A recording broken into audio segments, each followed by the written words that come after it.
Hello, আসসালামু আলাইকুম। আজকে নিয়ে আসছি মিষ্টি কুমড়ার ঘন্ট। তো প্রথমে নিয়েছি আমি পাঁচফোড়ন আর একটু গরম মশলা, যে একটা এলাচ, দারচিনি, এগুলো। তারপরে দিয়েছি আমি পেঁয়াজ, তারপরে দিয়েছি আদা রসুন বাটা। তো এটা ভালোভাবে আমি নেড়ে নেব। আমি গ্রামীণ স্টাইল করে চেষ্টা করেছি, গ্রামীণ স্টাইলে যেভাবে ঘন্ট করে। তারপরে দিয়েছি বেসিক মশলা, হলুদ গুঁড়া, জিরা গুঁড়া। তারপরে এখানে দিয়েছি মিষ্টি কুমড়া। বেসিক মশলা, হলুদ গুঁড়া, জিরা গুঁড়া, ধনিয়া গুঁড়ো দিয়ে দেবেন। তারপরে দিয়েছি একটু আলু। তারপরে দিয়েছি আমি ইলিশ মাছের মাথা। তো দেখেন, খুব এইভাবে গ্রামে এইভাবে করে। তো আমি এটা দেখানোর চেষ্টা করেছি। আমি গ্রামে দেখেছি ওরা এইভাবেই করে। তো দেখেন, আমি সবগুলি মশলা একদম ভালোভাবে ভুনে নিয়েছি। এই মিষ্টি কুমড়ার সাথে একদম দেখেন লেগে লেগে গিয়েছে সবগুলো মশলা। তারপরে এখানে দিয়ে দিব পানি। আমি এখানে দেখেন আমি পানি দিয়ে দিয়েছি। আমি গরম পানি দিয়েছি, আপনারা গরম পানি দেওয়ার চেষ্টা করবেন। এটা গরম পানি দিলে অনেক ভালো হয়।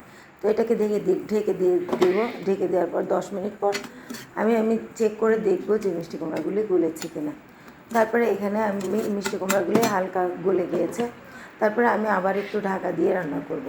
এবার একদম মিষ্টি কুমড়া মিশে গিয়েছে, গলে গিয়েছে, আলুও একদম গলে গিয়েছে। তারপরে এখানে আমি ভালোভাবে এগুলাকে দেখেন, আমি সবগুলি মিষ্টি কুমড়াকে আমি এটাকে ম্যাশ করে নেব হালকা চামচের সাহায্যে। আমি এটা ম্যাশ করে নিচ্ছি।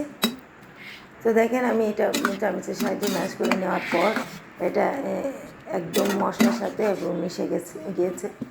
আমি মাথাটা আর কাঁটাগুলি আমি ম্যাশ করব না। তারপরে এখানে নিয়েছি আমি কাঁচামরিচ, তারপরে নিয়েছি ধনেপাতা। তো আমি আর একটু রান্না করব এটাকে ভালোভাবে। তো হয়ে গিয়েছে আমার। তো এইভাবে পরিবেশন করুন, খুবই টেস্টি। এবং আপনি যে কোনো ভাতের সাথে, গরম গরম ভাতের সাথে এই একটাই তরকারি এনাফ। আসসালামু আলাইকুম।